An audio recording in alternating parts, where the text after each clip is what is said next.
Hey, it's John Hope Bryant, founder of Operation Hope. And I'm here today because I want you to believe and I want you to have hope during this COVID-19 crisis. And I want you to stay calm and stable in this storm. So I want you to understand what's going on here, and I'm going to unpack it economically, with regard to the economy, how it hits you economically, how it hits you financially, and how it doesn't have to hit you over the head long term. That there is a rainbow after the storm.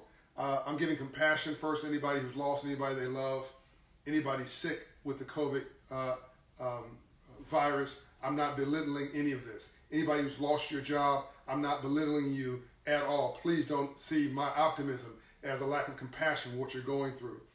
What I'm saying is my heart is with you. In fact, I've had people in my family affected by this, so I'm not belittling this. But here's what I am saying. We will get through this. I'm also telling you to put away the fear. Why? If you're going to pray, why worry? If you're going to worry, why pray? That worrying about it doesn't make it 1 ounce better. It just makes it worse, I guarantee you. So now let's get to the meat of the matter. Let's assume we're going to get through this. Let me explain to you, first and foremost, why this is not a normal economic crisis and why it may not be a protracted recession and certainly not a depression, but it won't be a protracted recession, but possibly, as you have been told, if we do the right thing. Here's why. Number one, this was not a stupid economic mistake by capitalists. The last global economic crisis and many of the recessions we've dealt with have been triggered by somebody preying on poor people, like giving them bad mortgages in the billions. Remember that? The subprime mortgage crisis of 2006, 7, 8, 9 actually took off in 09. And I remember that because I warned everybody about it. And I was waved away. They told me that it wouldn't happen. Of course, it exploded right on our front doorsteps. And many of you were impacted by that. This was not that case. This was not somebody giving you a stupid mortgage or doing stupid stuff or over leveraging the economy or gaming the system. It wasn't an Enron fraud. This was an act of God. It was an act of nature. So there's nothing wrong fundamentally with the economy. Here's the second piece. You look at, take out a piece of paper, write this down, tell your friends to watch this video, have conversations about it, let me know what you think. If you look at the whole economy, it's about 17, 18, 19 trillion dollars. That's our U.S. economy, the largest in the world. Okay, you take what the federal stimulus is, which is, and I commend Republicans and Democrats and Republicans and the administration for on this point coming together as one country, getting this done quickly, and getting this stimulus bill, CARE Act, out on the streets. I commend you for that. Now, I want you to watch these numbers. The biggest crisis we've ever had in this country before this cost $187 billion, give or take. That was a mortgage crisis, okay? $187 billion. Before the stimulus bill last week, $1 trillion went to the Fed window, the Federal Reserve window, to help banks not dry up their liquidity, all right? Then $2.5 trillion is the CARE Act. What's that number? $3.5 trillion. I believe another trillion's coming. That's $4.5 trillion. $4.5 trillion, just stop right there, is 20 times larger, more than 20 times larger than any federal stimulus in the history of not only America, of the world. And it happened in record time. It didn't take months. It happened in a couple weeks. So there are other areas where we can criticize our leaders for not doing this and not doing that. But on this point, on the money piece, and I've been on the phone with federal officials, Treasury officials, Comptroller of the Currency, all these people. Joseph Otting, I love you. You're doing a great job. All these folks have been working tirelessly overnight, weekends. They call me on Saturday mornings, Sunday afternoons, trying to get this thing right. I had a little bit to do with a piece of the bill. I'm so proud of it. The emergency, the $300 billion package for small businesses had a hand in helping to fashion that on the front end. So that piece is strong. Okay, check it out. So what is $4.5 trillion as part of $18 trillion? It's about, a fourth of the economy. How long if they said this may last, they've estimated that the economy may stop for up to 90 days. What the federal government is basically trying to take, a quarter of the GDP in cash and shove it into the economy because they say if you're at home and you're stopped your business and you're not working, then we got to find a way to pause the economy and shove some cash in there in place of GDP as a stopgap measure. Now that does not help the business that just for whatever reason was on a precipice when this happened and just went out of business. It doesn't help an unstable enterprise. It doesn't help a lot of folks who've lost jobs they believe forever tied to those businesses. But if you are a business and you had a business before and you could put things on pause which is why you got expedited unemployment insurance for individuals, why every American's going to get a check. If you're making $75,000 or less, you're getting a check. If your household's making $150,000 or less, you're going to get 2 checks. If you have a child, I think you're going to get 3 checks. And then the small businesses will get money. And if you keep or bring back your employees, call your employer if you've been furloughed or laid off. You can get your job back because they get to keep more of their money and have some of it forgiven the small business owner if they retain employees. So this is a ladder effect from the small business at 25 grand to the big one at 25 million, who have access to capital quickly, and they're still working out the details of the how, right? But I at least see the wheels moving. Now, what does all this mean? $4.5 trillion is a whole lot of stimulus. Now we got to deal with inflation on the back end and all that stuff. But I'm going to tell you why I'm convinced that this economy won't crater. By the way, if you have stocks that you're concerned about, your 401k plan or whatever, if it's not your rent money, if it's not the live for the day money, if you can afford it, forget about it because you've already taken the loss. Why go sell it right now because you're panicked? All you're going to do is lock in your losses at the low level.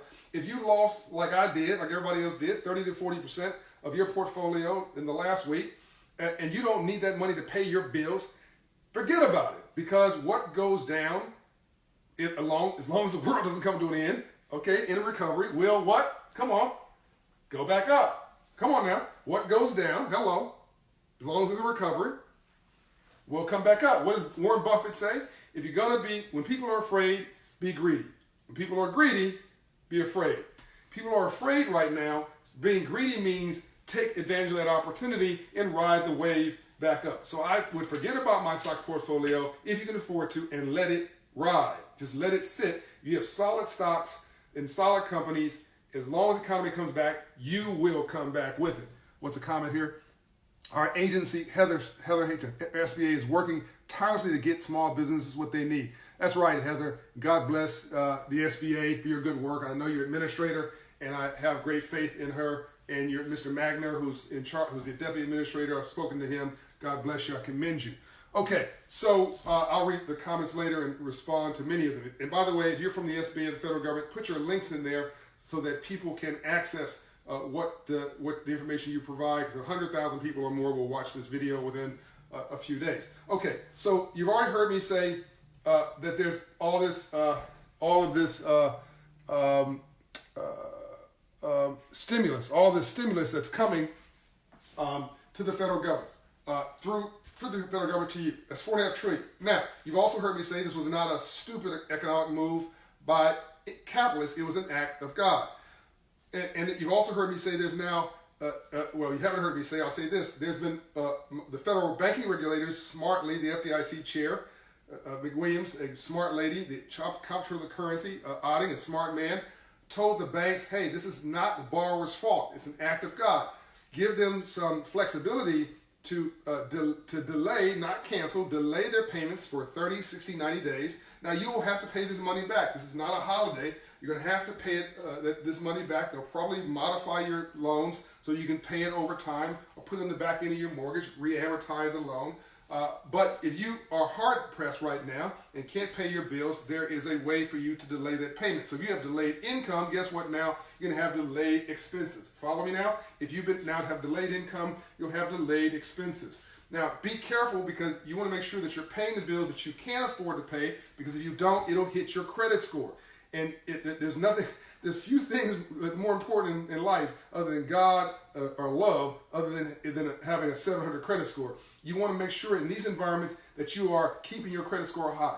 Pay your consumer debt, your credit cards low, and your term loans, just make sure you're paying them on time if you can, because you want to keep your credit score high because there's going to be a credit tightening in this environment. Banks are looking for reasons to be nervous. If you give a bank a reason to be nervous, then they're going to restrict your already. If you have a $10,000 credit card and you make a bank nervous because you're missing payments and you already have like a $900 limit, or let's say a $1,000 credit card limit, and you've got a $900 balance and you miss a payment and you didn't call them, they're going to lock your credit card up, right? And you need that credit card for a range of reasons. So I would suggest that you pay bills responsibly and call when you can, or just call my Hope Financial Coach at Operation Hope and they'll walk you through it. Let me finish this analogy of why this may not be as bad as you think it is. So let's assume now that we all do social distancing.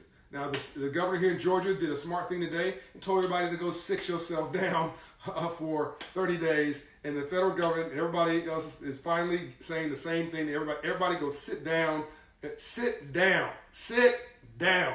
My auntie called me and said, baby, I want to go to a funeral to pay my respects. I said, if you go to the funeral, auntie, you may be in the funeral. Sit down and watch it on video. She agreed to do that. Tell people you love to go sit down somewhere. Why? Because we're all interrelated. It's social distancing will allow this crisis, this virus, to flatten. The curve of infections will flatten. Listen to me, this is so important. Put this on your friends' pages. Share this video with everybody you know. Talk about this. Do other videos on my video. Pull a clip out of just what you like and share it on Instagram or Twitter. This is so important what I'm about to tell you. All this is connected. Now check this out. If we can just sit down for 30 days, everybody, stop going to the dang on beach. Stop going and hanging out at the park. Stop breathing on people, right? Sit down. This is no joke. Then if we can get this done in 30 days, we said 2 weeks before, 30 days from April 1 to April 30th, and we can now pivot. Then we hopefully have some folks in the medical space working on a cocktail, which means it's like HIV/AIDS. They don't have a solution. They have a cocktail to allow you to live through this until they come with the solution. So if they think that they're going to have a solution to the virus in a year, maybe they'll have a cocktail. I have a reason to believe people are working on that so that you can re-engage in society. But at the very least, if we flatten the curve on the infection rates, and there's no pandemonium, there's no crushing of the health system, right? We all act responsibly, then guess what gets to happen in, 6 weeks' time? We all behave, you flatten the curve, and the infection rates start to go down, and hopefully by then some brilliant entrepreneur creates, in the medical field, creates a cocktail. Guess what? Listen now, you get to go back to your life. And here's what's going to happen if in 6 weeks, 2 months on the outside, if you get to go back to your life, listen now. The economy's going to pop. Why? Because now you've been stuck in the house for a month, more time with people you love, and more time than your entire life, and you'll find your patriotic duty to shop. You going to come on now, tell me if I'm right. You going to a restaurant, 2, 3, 4, 5, 6 restaurants in a day. You going to a mall. You going on a trip, maybe 3. You going to drive around the block. You going to drive to another state. You going to drive to a state and drive back home. You don't even need to go someplace. You just want to get in your car and drive. You going to find your patriotic duty to shop and spend the money the federal government just gave you, or the check that you're now receiving because your employer hired you back, and now the crisis is over. So now you got 2 stimulus. You have the federal stimulus, the largest in the history of the world, $4.5 trillion. That's a lot of money. And I'm gonna tell you why this is gonna get solved. My next point. And then you got the stimulus of now all these consumers. And by the way, 70%. My book is in my book, How the Poor Can Save Capitalism, which is up here somewhere. But 70% of all of the entire U.S. economy is consumer spending. Okay, that's 70%, right? I'll give you some numbers. 40% of all of America are hourly workers. 70% of all the U.S. economy, largest in the world, is consumer spending. 70% of us live from paycheck to paycheck, thus the current crisis, and that's why my work at Operation Hope, unfortunately, is about to become mainstream. The new color is green, not black, white, red, brown, or yellow, or blue or red, as in political parties or race. It's going to be green, as in cash. Now, so now you're back in the economy, and you got the federal stimulus monies that is flowing still, and that will create not an L, which is a recession, right? The economy goes down and flattens, but you have a U. Maybe it's a soft U, where you pivot. the economy goes down, you get the stimulus, boom, boom, boom, boom, boom. Now you're shopping again, boom, boom, boom, boom, and the economy starts to get a pop of double growth, if you will, on the back end. Now, yeah, there's all kinds of inflation and all kinds of, you got to pay the money back. The federal government has this debt. That will be sorted out. But let me tell you something. This didn't happen to poor. This is why it's going to work. And the only reason it won't work is if our dumb rear ends cannot sit down for 30 days. If this goes on for months versus weeks, then we got a real problem. But if we can tell everybody you know, go get a t-shirt that says, go sit down somewhere. Sit down. Sit down. Okay? Then this will work. Here's why I know it'll work. It's a little bit of funny, but a little bit of real. This is not a poor person's crisis. This didn't happen to people in the southwest of Atlanta or in the 8th Ward in Washington, D.C. or South Central L.A. where people go, oh, isn't that unfortunate as they watch the news? No. This happened to everybody at the same time. It's a reset. It flattened the wallets of everybody at the same time. And my rich friends who are on Wall Street, is in Washington, D.C., serving in political offices, serving in the State House across this country, my rich friends in Europe, my rich friends are like, oh, heck no. This is not how the story ends. They want their money back. They want their wealth back, and they want this party to continue. So they will find a way. I say this very positively. This is all good. You should feel good. You're a working family. You're middle class. You're the working poor. You're struggling class. You're on your way up. You're in college. Whatever. You concerned about the future? Don't be concerned. You know why? Because there are people more concerned than you. You know, there's an old saying: charity starts at home. When the flight attendants when the plane is going down, flight attendant says, "Put the oxygen mask on your face first, and then your child." Because if you can't save you, you cannot save them. So folks are going to do whatever it takes to solve this crisis. I guarantee you. So you've got all the mechanisms of government here and around the world trying to throw everything they've got in the kitchen sink at solving this crisis, but it requires your participation. You have got to go sit down somewhere for 30 days. Can you do that? Can you tell your friends to do that? Can you tell people to stop going to the farmer's market and stop going to the beach and stop breathing on each other? Just stop it. This is not a game. This is real, right? And so I'm giving you a little humor. Hopefully I've given you a little reason to smile tonight. But I'm also serious that I'm hopeful, and I believe there's an opportunity for us to reset our values and reset our virtues and our priorities on the other side of this crisis. I believe this crisis, because it is global, it hit everybody. I think that we're going to have a different conversation about the environment and about the poor and the struggling class, more respect for the world. Somebody told me today, it's an interesting irony. All my friends with college degrees are sitting at home who normally are working, and the folks that are holding up the economy are the hourly workers and the black and brown poor people who are outside work. So the hourly workers are holding up the economy, and the college graduates are sitting at home chilling, trying to figure out what it is they're going to do to occupy their time. We are all in this mess together. We are all interdependent. We are all bound up, as Dr. King would say, in a mutual thread of interdependentness. And I was paraphrasing, and I agree with him. I hope that you were inspired by this live session. Tell your friends, put it on your page. Watch my other series I've done on COVID-19 that deals with about the federal stimulus. I've outlined that. I've outlined how to prepare if you're an individual, a family, a small business. I've explained in detail why you need to social distance. This one's about how it's possible that America's economy will not implode or even have a sustained long-term recession if we get this right. There will be bumps, and there'll be this, but there's an opportunity in here, and how your wallet does not have to catch on fire. If you want me to, you got to put it in the comments. I will do. If you don't think it's insensitive, I'll do a video on entrepreneurship at home. How can you become an entrepreneur or start a business or do something from home to create, to make this new reality of digital and distance work for you?